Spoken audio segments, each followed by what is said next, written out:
everybody, this is John for Pioneer Nexus MTG coming at you with an updated deck overview for Mono Red Aggro. As a friendly reminder, if you do like these informative deck guides and matchup analyses, please consider subscribing to the channel, giving us a thumbs up, and leaving a constructive comment down below. So, last time we covered Mono Red was immediately after the banning of Winota, and the dominant version of Mono Red looked a lot like this deck.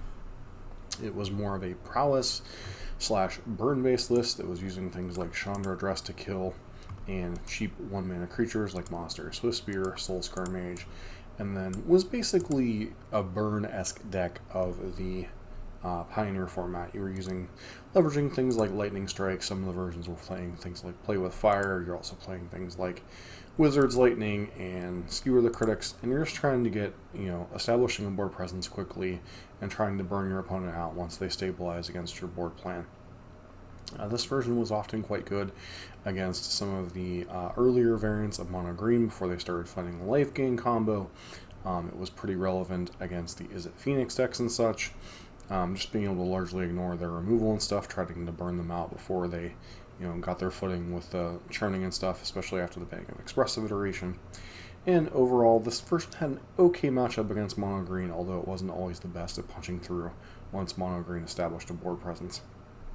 And also this version was very good at rushing the Lotus Field deck combo out of the field, so for that meta this version was quite good. However, since then a couple of things have happened. Obviously Mono Green has gone to a more combo-centric build, and they have things like Restorative Burst and Teferi Who Sows the Sunset to gain some life, and arbitrarily the burn plan gets substantially worse in those situations.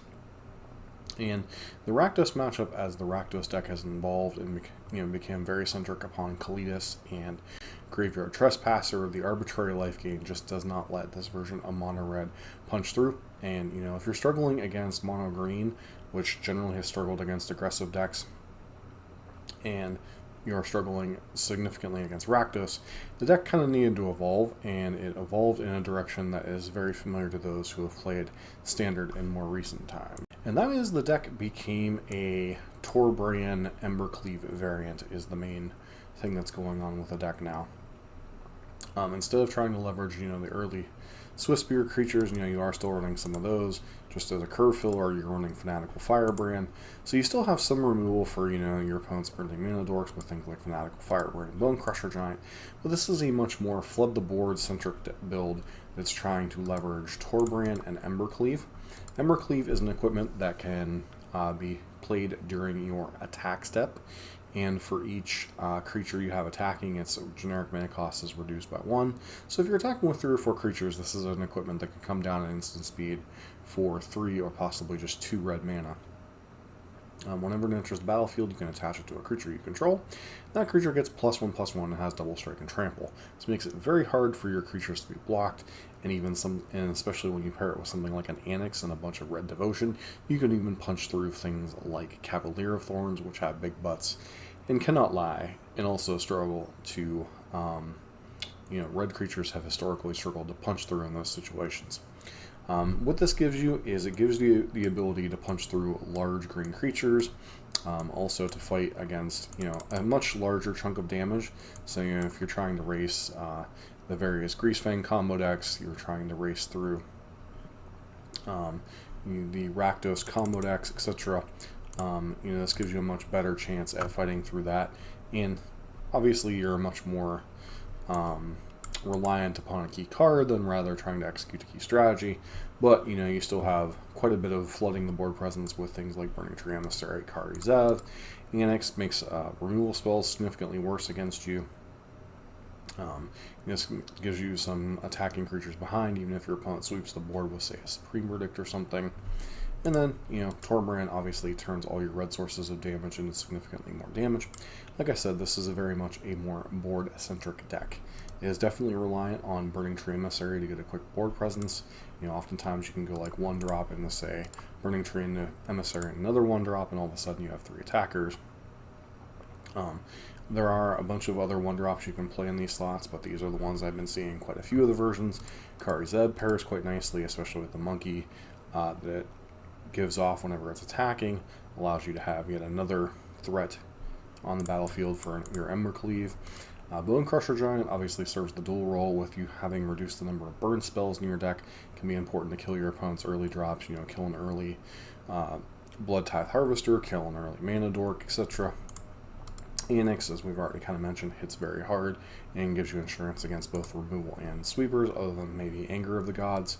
And then Torbran, obviously, kind of the top end for what's going on. One of the other big additions to the deck is the renewed addition of Hazoret the Fervent.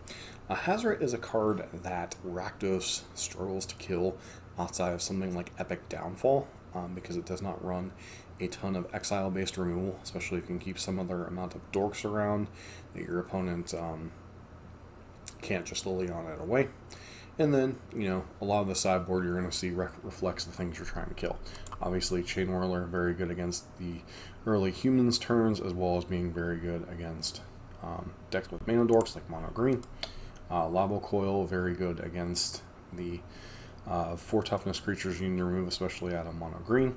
Rending Volley is seeing more play, both as twofold answers. One, as an answer to all the mono white humans decks running around, and also as an instant speed answer to Greasefang, which obviously you get problems with. So the evolution the deck has taken in has been largely to fight a lot of the meta that has now popped up.